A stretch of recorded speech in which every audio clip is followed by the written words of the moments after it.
ఈ మేడం గారు చూపిస్తారు చూడండి. అందరికైనా కానీ ఎందుకు మరి నమశివాయ అని రాపిస్తున్నామంటే శివుడు జ్ఞానానికి స్వరూపుడు అనమాట.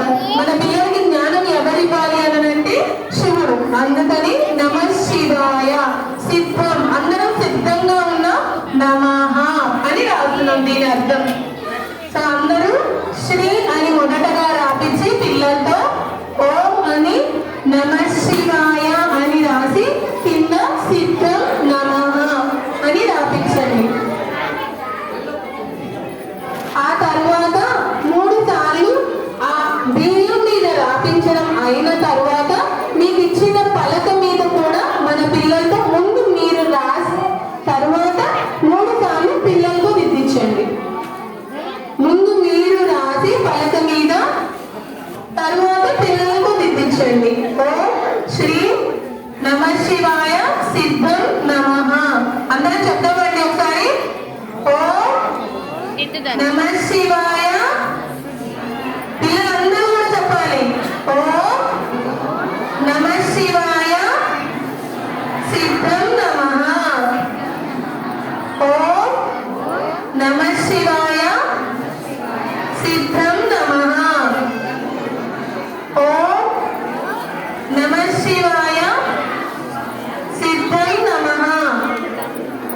ముందు శ్రీ అని పెట్టండి మేడం. అందరూ కూడా పలక మీద శ్రీ అంటే మంచి మొదలు పెడుతున్నాం అని శ్రీకారం. దీని తర్వాత ఇలా తిప్పాలి. 3 సార్లు మీ పిల్లలకి కూడా దిద్దించండి మేడం. చేతితో చక్కగా పట్టుకొని పిల్లలతో దిద్దించండి. శ్రీ ఓం నమశివాయ సిద్ధం నమః.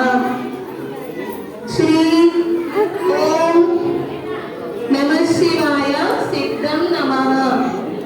శ్రీ ఓం నమశివాయ ఓం నమశివాయ సిద్ధం నమః అనిపిస్తూ చెప్పించండి మేడం. చదవడం రాయడం పలకడం కూడా రావాలి ఇప్పుడు పిల్లలకి.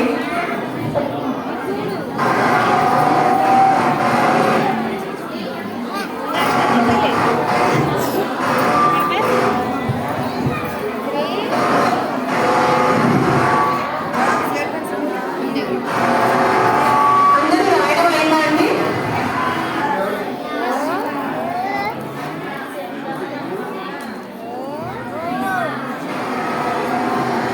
అందరూ రాయడం అయిపోయిందండి.